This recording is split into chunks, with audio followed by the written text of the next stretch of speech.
Okay, welcome. It is Tuesday, 10 January, year of our Lord 2023. A lot happening. The Select Committee on China approved.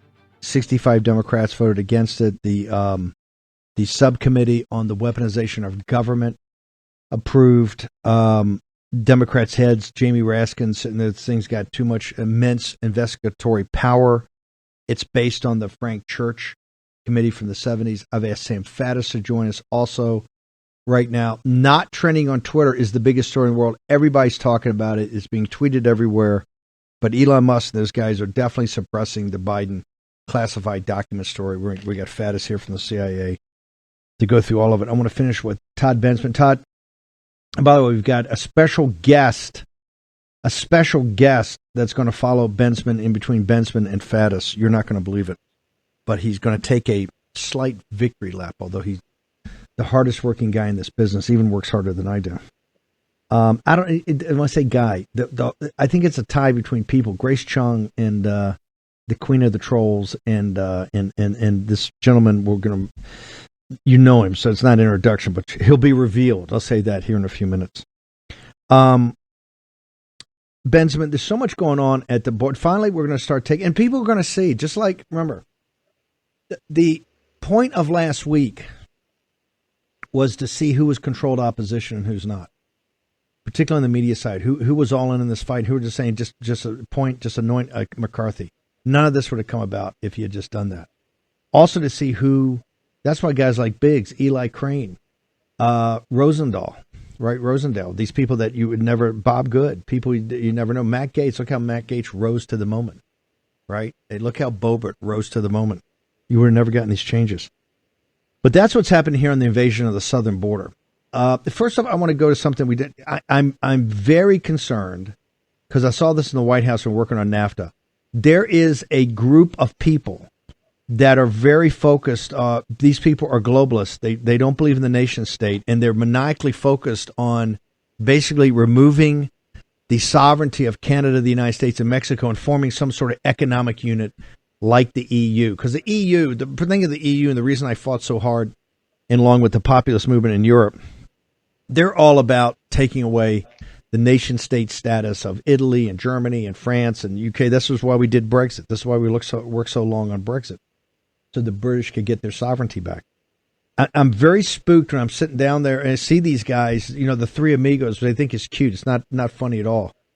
And I don't hear Biden down there talking about a cartel war, talking about interdiction of the cartel. It's just all happy talk. He walks around, wanders around the border. It's all happy. Do you remember he misconstrued a Salvation Army guy for a Secret Service guy? I mean, he's just wandering around. But when they start talking about joint efforts on migration, joint legal pathways, I start getting very nervous. Should we be nervous about what's going on down there? And by the way, I'm all for, we got to get the countries in the Central America together, the four frontline countries, and work on their economics and all that. I got that. But when I see Mexico and particularly Trudeau and Biden together, they're scheming. Should we be concerned, Todd Bensman? Well, I want to just say that the new, they call it border enforcement plan, which is Orwellian because it's exactly the opposite of a border enforcement plan. Has established a parallel immigration system in Mexico and throughout Latin America where they're going to be pre-legalizing. This is not something that Congress approved. Like if you want to apply as a refugee or a student visa for a student visa, we have all these processes that are in place. They were all approved by Congress. They're legal processes. You want to apply as an immigrant and immigrate here, you can do that. Those are all approved by Congress. What they're doing here is they've created something that was not approved by a new way, a pathway, and they don't even hide it, where they're just going to be bringing in at a minimum of four nationalities, 360,000 Cubans, Haitians, Nicaraguans, and Venezuelans through this new not approved route through the southern border. And I want to point out also that it might not be a coincidence that we're seeing sharply increased numbers of illegal immigrants coming through the northern border, Mexicans, people that are flying without they don't need a visa. Trudeau eliminated visa requirements for Mexicans and for a whole lot of different kinds of nationalities like Bangladeshis. And so what they do is they fly into Canada and then cross our northern border, and we're seeing a spike in that right now. So yeah, I mean, they're all going to coordinate on these legal pathways. I think it is something to worry about and to keep an eye on. That were not approved by anybody. They're just somebody came up with it in a back parlor over at the White House or at DHS somewhere in the big building over there. Listen, whether it's the defunding of the UN to stop what you described in the first is to just put money altogether, or stopping this. Right. If a congressman were to come to you and say, "Hey, we want you as an advisor, we want you as a consultant to these committees," what would be the one or two things you would say? Let's leave impeachment over the side. That's going to be investigation, stuff like that. But the actions, understand they're going through the appropriations process right now, and they've promised that is going to be delivered and voted on by September 30th. So when the fiscal year runs out, there's no more kicking the can down the road. This will be done. So you've got the appropriations process for this year. What is Todd Bensman telling them? What are you telling them that these are the three things you've got to get to, you got to defund, you got to stop, but you must stop this? Where do they go, and what is Bensman having focused on? Well, maybe the very first place that they can go is to not fund any operations that are enabling and the infrastructure enabling the use of humanitarian parole on a massive scale, like they have been. These, soft-sided, buildings all along the border that they use to just kind of process people through, and all of the infrastructure for that particular program should probably be eliminated or withheld, if possible, to force a rollback of some of these incredibly permissive, I guess, policies. Another area where you could possibly cause change would be in the appropriations for all of the different kinds of expenditures, like, for example, to manage this border crossing. I don't know what you would call it, a crisis. They're allowing people in, aircraft, contractors up the wazoo, tons of money going to NGOs who are helping to bring all of these people in, especially the NGOs. We talked about the United Nations. The document that I write about in my piece yesterday, lists 228 NGOs that are all getting money. Look at page 268. It lists every one of those NGOs and how much money they're getting and how much money they say that they require. Well, that's U.S. taxpayer money right there that is going, it's pass-through money through different UN agencies, through the State Department, et cetera.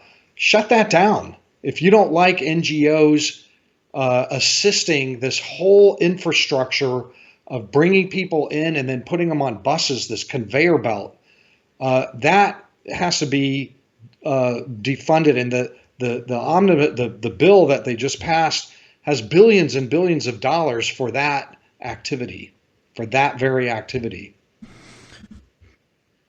Before I let you go, the impeachment efforts, because I've talked since we even talked there, that these are not just serious, they're going to be very serious. They want hearings to get down to where the receipts are so they can commence the process. There's a strong will in Congress to at least begin this investigation and to see where it goes. On Mayorkas, where would you recommend the impeachment panel on this start to focus? Well, like I mentioned a little earlier, he is the nation's top law enforcement officer. The Constitution requires people of the executive branch to do their very best to follow congressional statutes, to hew closely to them. This administration has very purposefully evaded all and kept all of those laws at arm's length to not follow any of them. Any of our immigration enforcement laws that were duly passed by Congress, they're not following them. Chief among them is detention and deportation. They're purposely not doing that. Deportation of criminal aliens. They've ended deportation throughout the interior of America. I don't know if you know that. People, they used to, cry at Antifa protests, abolish ICE, abolish ICE. Well, they did. They effectively abolished ICE so that the number of deportations from the interior have fallen by 80 and 90% across the board for even aggravated criminal aliens, murderers and rapists and child molesters, slavers, you name it. There's very, very little enforcement happening there. Man, that's a problem. That is who does that? What law enforcement officer doesn't enforce those kind of laws? I think that there's a lot of corn that is thrown onto this field. There's going to be a lot of good hunting on the field there for, if they're looking to impeach Mayorkas. I want to make sure people go when the book comes out. If we got the cover of the book, where they get for your Substack. Bensman is going to be even more of an integral part of the program in what's happening in Congress. The intensity on the southern border, the invasion of the southern border is the first really order of business along with the debt ceiling, but this has got to be stopped. But then you got to get to the issue of how you get all the illegal aliens out of here. But first, we've got to stop this invasion, and we're going to have this is going to be, ladies and gentlemen, a titanic fight, because you're going to see all the cards. You're going to see all of the establishment globalists, people that call themselves Republicans, just like in this last debate. Remember, if someone did not stand up and say, hey, we have to back these people and they've got to be able to take on McCarthy and you got to remove the cartel head, they just said, no, you got to put McCarthy in and that, because otherwise it's going to look terrible on TV. That is a huge tell. Those are there's one group that wants change and dramatic change, another just wants the status quo. You're going to see this on the southern border. In Biden's 42-year or 47-year career of grift and graft and incompetence as basically a government employee, the first time he ever went to the border was the last couple of days. This is going to be huge. Todd, social media, how they get to the book, how they get to your writings. Sure. You can follow me at T. Bensman at Getter. Very active on that platform. Truth Social, Todd Bensman at Truth Social. Bensman Todd at Twitter. And the book is available for pre-order. It's coming out next month. You can find it anywhere online, Barnes & Noble, Amazon, Post Hill Press. It'll hit bookstores on February 21. But go ahead and get a copy. This is a pretty big book. It's all my reporting from the last 2 years about this particular border crisis. It's got a lot of brand new information in it. And one of the most dramatic cover shots. This is why, by the way, because he put it on the cover, that's where they got these pathways. They never again want the optic that was under the Del Rio Bridge that Bensman and Berquam and Oscar Blue and everybody documented so well. Aguilar is just incredible. Todd, thank you so much. Honor to have you on here, brother. Thank you for having me. I appreciate it. So if you like action to a purpose every day, and that's where you're seeing people, this whole issue about how you shut down the invasion of the southern border. And remember, we just can't wave a magic wand. If you could wave a magic wand, it'd be simple. I got Faddis up here in a minute and a bunch of stuff to go through with Sam. But can we put up the Mac Daddy on Drudge? I want to be able to point to this because people don't understand how hard this is. And I want to make sure he gets full recognition. Right there, you see the Mac Daddy on Drudge. In fact, you put it all on the whole screen and take off my beautiful visage, right? There we go, right there. Let's get a big old shot of that. There we are. Thank you, Memphis. Logan in Memphis. I tell you, sometimes I'm going to do a competition. In fact, I think we're going to have the Queen of the Trolls, Grace Chung, and I'm going to have Captain Bannon. Maybe one day we do a poll. And to make it fair, we do a live getter poll to check it out. No, let me see the whole. Yeah, that's the big blow up right there. That you see, Citizens Free Press for all you cult members of the Citizens Free Press. And then we got a huge amount of the posse does it. But they got their own chat. They're going crazy over there. You see right there, 220 million. In the top, I don't know, 10 or 12, 220 million page views per month on Drudge. And that's got all of them. It's got Drudge, New York Times, CNN. Just incredible. Just let's see the whole Mac Daddy. Logan, if you can just pull it back there for a second. I want to see what Drudge does once a month is put it up. And it's right there in the middle of the whole page. I want to bring in now Kane, who is the publisher, the head bottle washer, the cook, the hotel services, and the guy that links to all this. Kane, just incredible. People don't understand. 220 million page views on an aggregation site like that is extraordinary. You see the other numbers up there. Your Little Citizens Free Press with Kane is in the same groupings with the BBC, CNN, the New York Times, the Washington Post, Drudge itself. Kane, just extraordinary. We can't say enough. Just tell us how much work. But no, more than that. Tell us, because we know you were. Tell us how much you love what you do, sir. Well, first of all those names, I got you on the laptop, and I got the list up on the 27-inch desktop right next to me. I'm looking at them. We're passing most of those. All those names are going to be below Citizen Free Press before long. How much do I love what I'm doing? Oh, man, you know the story. I sat down in this office almost 6 years ago with no audience and just started typing out super aggressive, rude headlines saying things that I should never say, and no one was reading. And I don't know how the hell it got this big. It's all CFP Nation. I told them whatever. A year and a half in, I said, look, I will be here 16, 18 hours a day typing out headlines, but I'll only do it if you spread the word. If you tell people about the site, if that's the part that you guys have to do. And they did it. And I guess that's really how it started growing. But it's insane, man. Is it the champagne? What is it? Every Friday night, you guys have a champagne lounge. Was people have an adult beverage and you get in there? Because I've gone in there and checked it out. The comments get a little spicy. They get a little spicy. The champagne hour. If you're hanging around and there's nothing going on your Friday night, go over to Citizens Free Press. It's just not the news. It's also what you've built as a community. Everybody I talk to, they always check out. I mean, it's show prep for us. It's show prep for us. So, and I really appreciate it. Here's the thing, though, Kane. What people don't understand, you're essentially a one-man band, correct?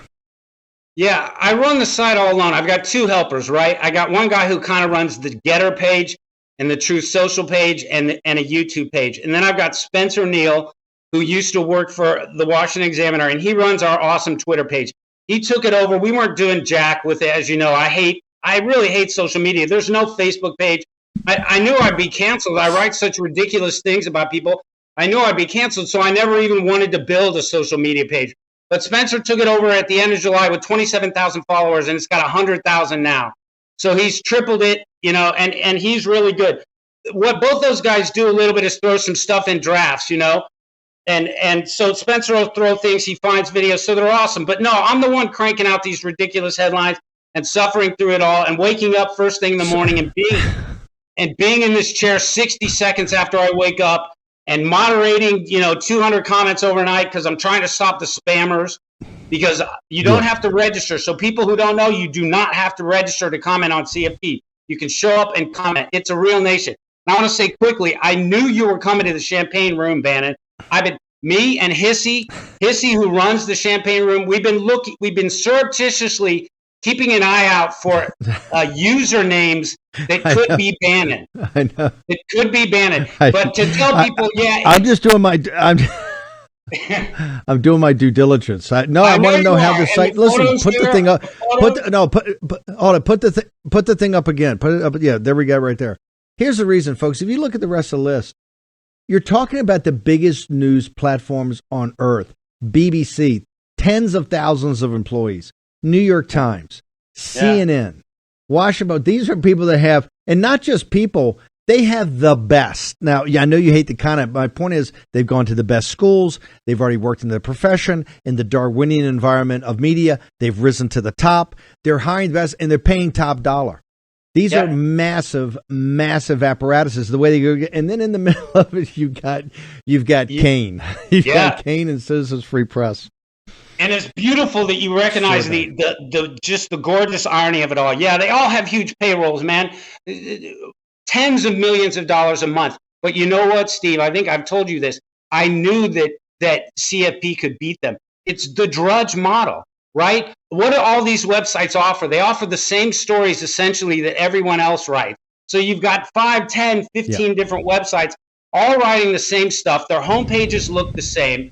And so I thought this model of openness and freedom and easy to comment and everybody hasn't gone to CFP, Citizen Free Press. You got to go there today. Here's what he's got. He's got a curation. He's a curator like Andrew. So he's also a freak because this is what he does. Exactly. This is the purpose of his life, and so he's on it. He's a freak. But there's many of us like that. But he's the top. He's the head freak. He's all doing it. But there's another thing he came up with. And that's the innovation of the stack. Because you go to Drudge, it's all spread over the page. If you go to him, it's a stack. I went to Citizens Free Press for about 6 months. And I said, I don't understand what this guy does. I got to scroll down this damn thing. And to get to the Drudge, he's got a Drudge page down there. To get to the picture in the Drudge page, I got to go all the way down there. And finally, I was talking to him. He says, no, the stack. I go, what do you mean the stack? He says, no, that's all. And I update it constantly for the junkies. And I go, well, I'm a junkie. He says, look at it. And I looked and I go, wow. It's the stack. That is one of the, you ought to trademark that as one of those brilliant innovations.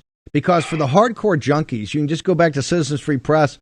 I was just there an hour ago, and Kane will have something up that you can click and kind of see. So it's addictive, but in a good way. And you've always got the best stuff. It's a total counter to Drudge. So really, really you helped create that, man. Kane. You helped create the stat. You helped me understand sort of the value of it. And I do remember that phone conversation where we talked about you going below. But that really, you hit it there, man. That's it. Why? Because you go to Drudge and you got to search for the news stories. Anything he adds during the day, it's buried somewhere in those 3 freaking columns. And so obviously, as you said, the ease with CFP is news stories are going to be at the top, or at least in the top 5, you know? So it's super easy to check and it loads like crazy. And whatever. I love that you get it, man. I love that you love it. Oh, I love it. I love it. And I will tell you, your headlines are the snarkiest. Let's just leave it at that. There's some very snarky headlines. Kane will take a shot at you in the headlines. Kane, we got to bounce. Congratulations. Keep it up. 220 million page views. Kane, essentially in the top 10 of news sites on the face of the earth. Maybe some of the ones in China that give you phony numbers, but let's say English language, the top 10 in the world, an achievement, one guy against literally tens of thousands of employees, these other organizations, and also huge brands. I mean, who doesn't know BBC, CNN, New York Times? It's just incredible. Kane, honored to have you on here, brother. Tell people how do they get to CFP and how do they get to your Twitter, all your social media. I didn't know you're a social media guru now.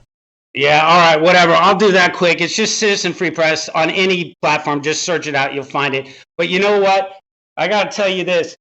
So you're absolutely right about the Goliath crap and taking all these guys on from my office. But people got to know, I'm still chasing your ass. People got to know that you built Breitbart into 400 million a month, not 220. And now I'm just going to say quickly, in fairness, I'm above 300 for the server still. But you built Breitbart to 400. So you uniquely know how difficult this is. And you did it with a much smaller budget than BBC and all these others. So thanks for loving. But we had hold it.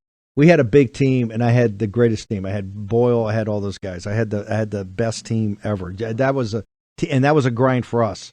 I'm telling. And I saw Andrew. Andrew was Drudge's partner. Andrew had the job, and Andrew, they would do 12 on, 12 off. And Andrew had all this other stuff going on. But I'm telling you, that 12 hours, he couldn't move. I mean, he couldn't get on a plane. He couldn't go to lunch. I mean, you have to be on it. And the input you're looking for the entire world is amazing. It's just, it's insane. So yeah, Kane, I don't ever shut it off. And my phone doesn't. I don't allow my phone to ring. I can't have volume on the television. I can't have interruptions. I've got 75 tabs open. I'm working 5 things in different sections of my brain. It's nuts. Did I say he was a freak? But a freak in a good way. Kane, we love you, brother. Just keep doing it. Keep hitting it. And thank you. Congratulations. And we look forward to getting you back here next month and talking about it again next month. And remember, go check the Champagne Room out on Friday evenings. Yes. Thank you for all your kind words, sir. Thank you, sir. Okay, we're going to take a short break. I got Sam Faddis. We're going to go through 3 big things. We got to go to the Weaponization of Government Committee, approved, and they're in meltdown. The subcommittee, like the church committee. We got the China, the CCP committee, approved, gone, done. And then we got this fiasco with Joe Biden's crimes about the documents. Sam Faddis from the CIA, a veteran of the CIA, wrote one of the best books ever about the CIA, about how you got to start over again. I think he's got some ideas about the new church committee. Short commercial break. Sam Faddis. Then we're going to go to Texas. By the way, the RNC is this issue is huge. There's a big story up now on NBC about Rana. We'll talk all about that when we get back.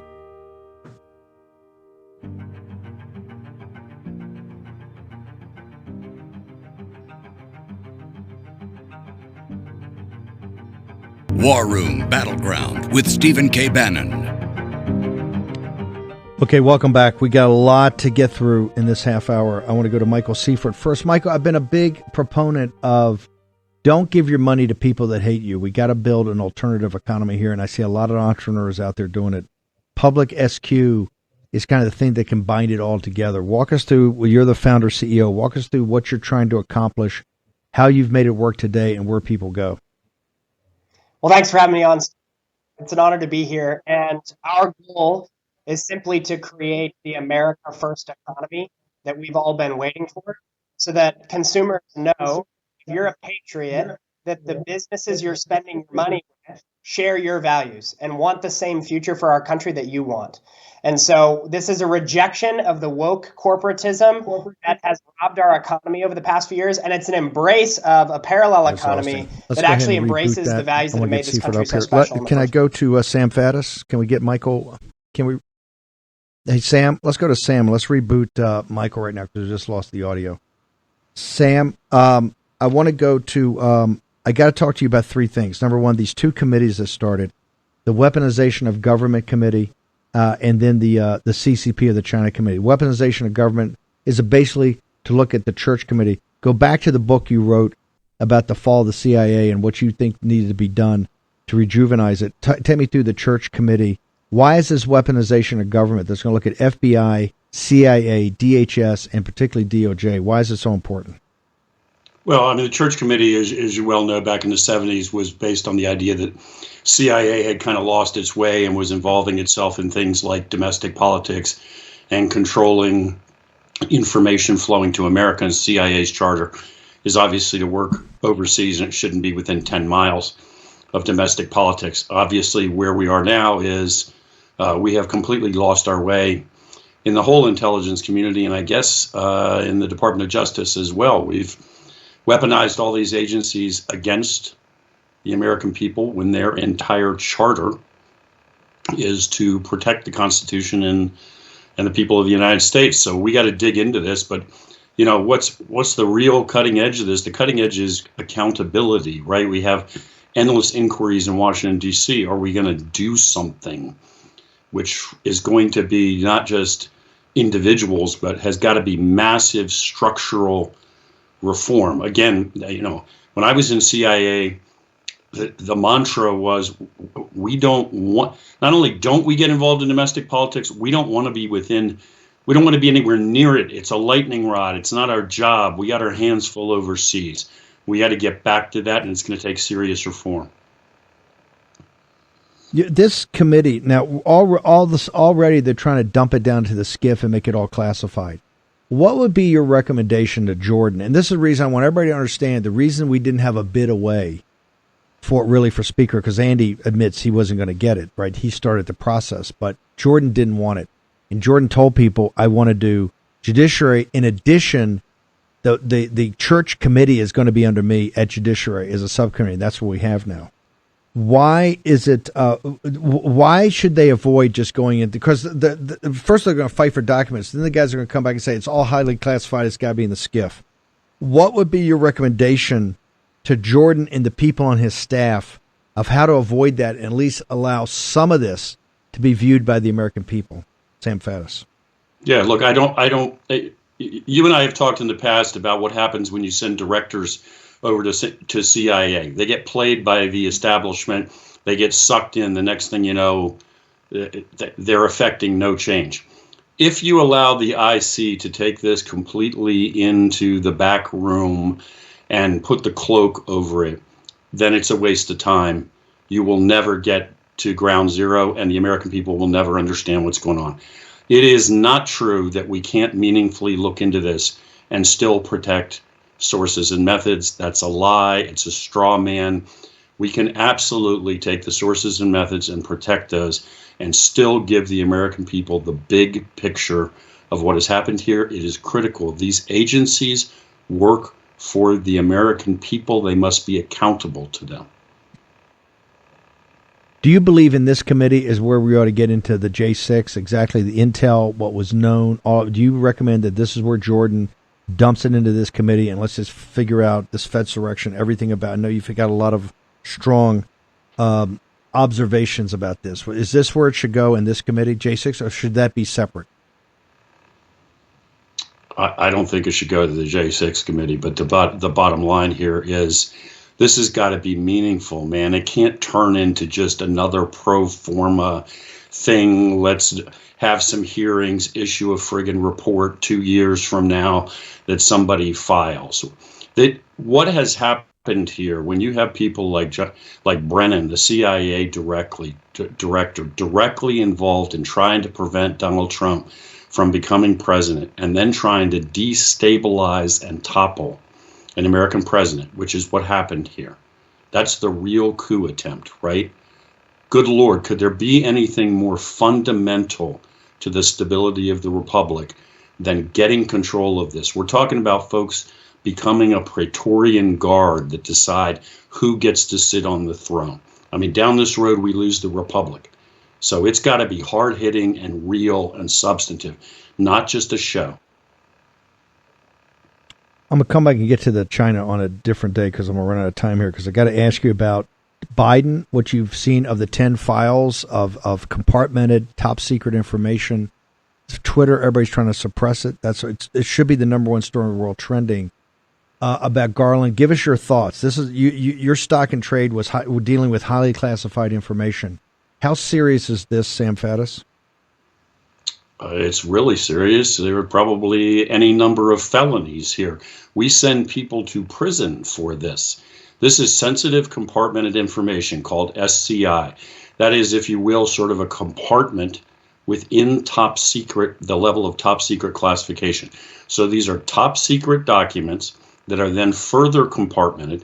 That means they are either related to clandestine human source operations, satellites, or sensitive SIGINT operations like satellites and eavesdropping. These are the crown jewels. These documents do not live outside controlled spaces. They are never carried outside controlled spaces. It's not like you accidentally forgot them in your office, because taking them to the office at the University of Pennsylvania Biden Center was already a felony. Leaving them there, any number of other felonies. This is massive. And by the way, we should note that the Biden Center basically is funded by the Chinese communists, doesn't account for where its money comes from specifically in China, and publishes basically propaganda for Beijing. So this is a front organization for the Chinese communists, and we got really, really sensitive classified information lying around there. We literally send people to prison for this kind of thing for very long periods of time. CNN is reporting the compartmented top secret information in these files left at the University of Pennsylvania that center is funded by the Chinese Communist Party. Sam Faddis is specifically about Ukraine and Iran. I mean, could you get any more sensitive and particularly with Biden's fingerprints all over Iran already. I mean, all over Ukraine. Is this going to explode into a scandal that could lead to beginning of impeachment inquiry into Biden? Yeah, well, it should. Look, I touched classified documents of this category every single day that I was working in a CIA station or headquarters. You know what's fascinating? I never took a single one of those documents and stuffed it in my pocket and carried it out and just left it lying around at my house, right? These things don't leave controlled spaces. Occasionally, a courier, properly documented, might take them from one controlled space to another, but even that is rare. So this is totally out of bounds, and something really, really egregious is going on here. This is not an inadvertent there's thing. There's no question. There's no question in your mind. There's no question in your mind. What you've seen on CNN and the mainstream media, these are felonies, maybe multiple felonies, sir. Absolutely no question, and it doesn't require an intent to pass them to a foreign service. There was a guy at NSA a few years ago who was found to have classified documents sitting in his apartment. They ultimately established he wasn't giving them to anybody. He was just taking them home. That guy is sitting in a federal prison right now. For real, these are felony offenses. You do not take these documents out of controlled space. Walking out the door at CIA headquarters with one of these things in your pocket, even before you left the parking lot, you have committed a felony and you go to prison. Sam Faddis, how did they get to And Magazine? You got an amazing piece up on China right now. We'll get you back on here and your social media. How do people track you, Sam? Easiest way is to go to the And Magazine site. We're at Substack now. So it's AND Magazine, andmagazine.substack.com. And then I'm all over social media, but the And Magazine site will get you there.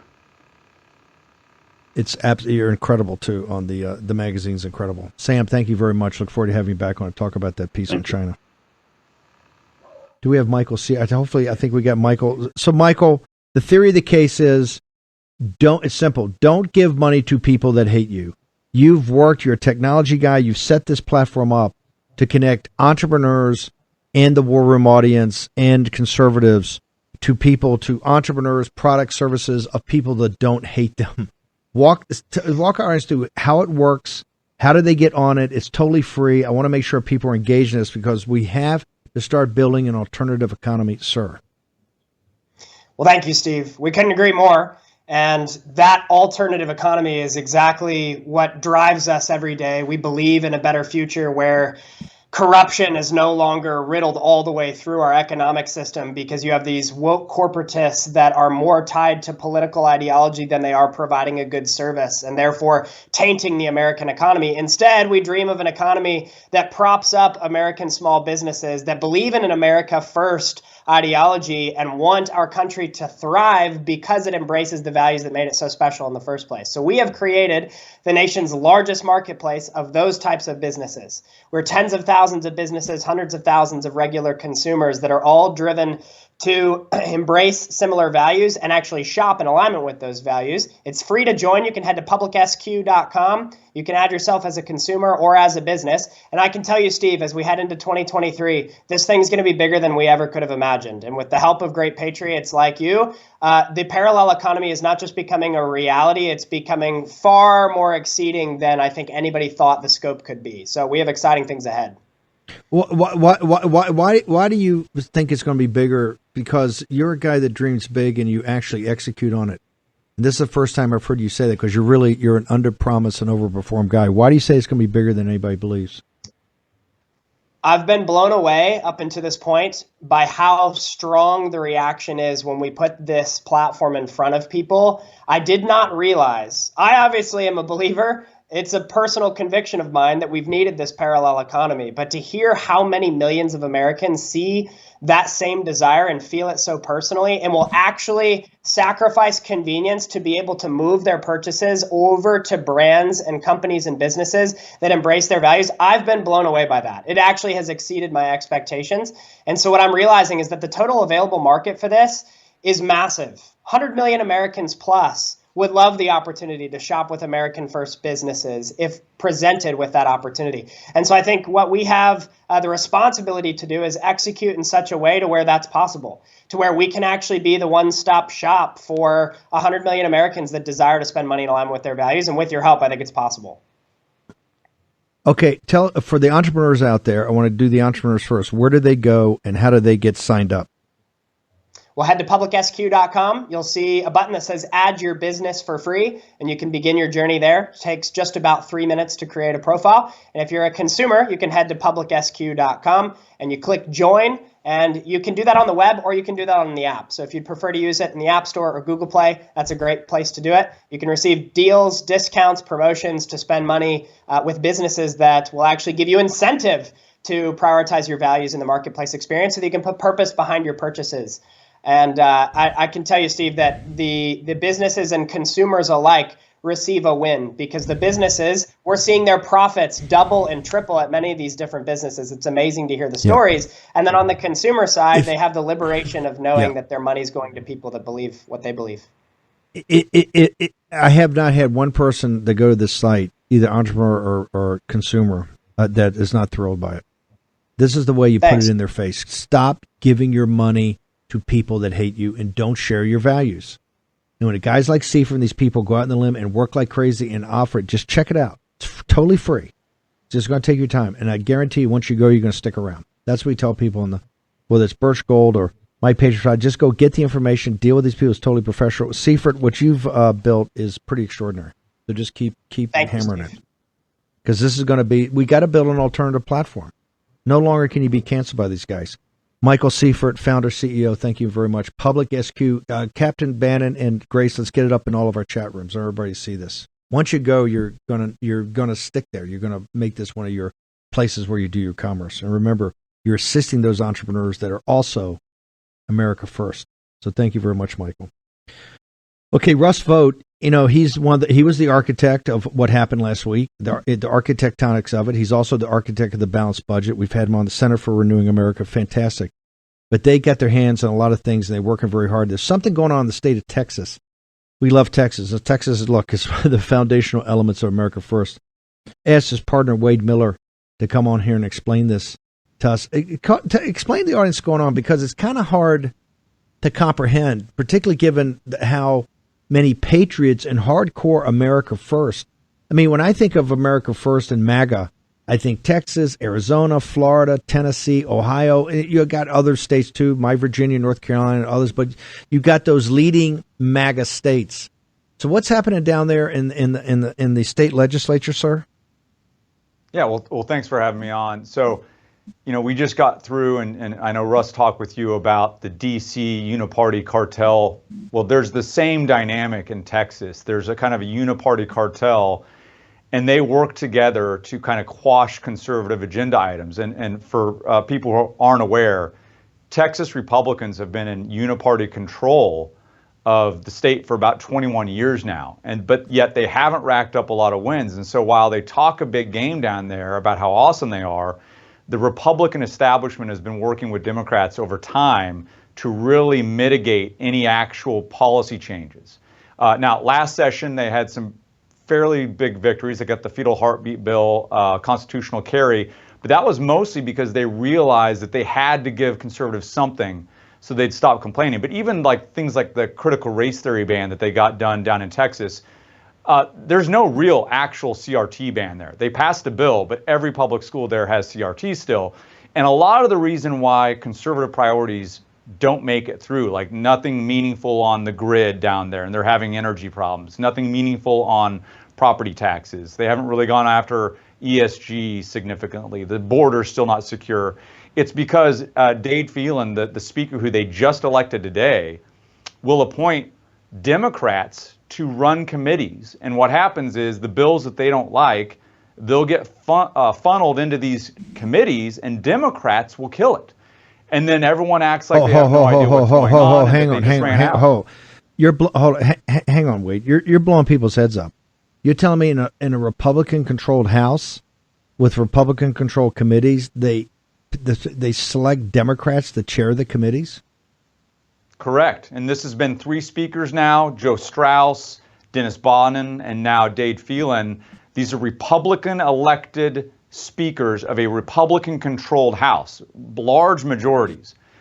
They appoint Democrats to be in charge of committees to kill conservative legislation. And Governor Abbott doesn't say anything about this, and neither do most of the other statewide leaders. And so there's a big movement right now over the next couple of days to pressure the Speaker of the Texas House, a Republican, to not appoint Democrat chairs that will then be used to destroy the conservative agenda. It seems like a simple ask, but this has been the status quo now in Texas for a long time. And this is, I think, important because the conservative movement at large is now starting to wake up to see that a lot of the bluster and big talk you see out of Texas is they're basically a paper tiger. They have the same problems that all the other states have. A lot of establishment Republicans control the levers of power. And you got the best people in the country. I mean, come on. That's the backbone. You talk about the salt of the earth down in Texas. The MAGA base down there, it doesn't come any better. It's a call to action. So what do? We got about a minute, Wade. Tell people where to go. Sure. Everyone can go to AmericaRenewing.com or Russ Vote on Twitter and all of the socials and our socials. But really what's needed is people need to be aware and urge, especially if you live in Texas, contact your state rep and ask them to oppose Democrats being put in charge of all of these committee chair slots, because they're just going to be used as a tool of the establishment to destroy conservative agenda items. I'm gonna get the switchboard number. I'm gonna put it up on my Getter account. We're gonna put it in all the different chat rooms. What's your social media, Wade? You guys are doing amazing work down there. Yeah, mine's at Wade Miller _USMC, I believe, on Twitter, and then all of the other handles, it's something similar. Always like to see former Marines that make successes of themselves. Brother Miller, thank you very much, Wade Miller. I'm telling you, they're doing thank you very much. Russ Vote runs a tight shop. Okay, we're gonna get it up, folks in Texas. Make sure your voice is heard. War Room Posse. This is on SAT. You guys are the best. Can't be doing this. Can't be no more of this talk. I mean, with Abbott, he gave Biden a nasty letter. What are you talking about? Handing you a tough letter. It's a very tough letter. Very tough. Not just tough. It was very tough. Okay, tomorrow morning, 10 o'clock, we're going to be back. There's so much going on. We'll curate it all, make sure it's presented so that you guys can get all the information you need. In an immersive experience, check it all out. See you tomorrow morning at 10 a.m. back in the War Room.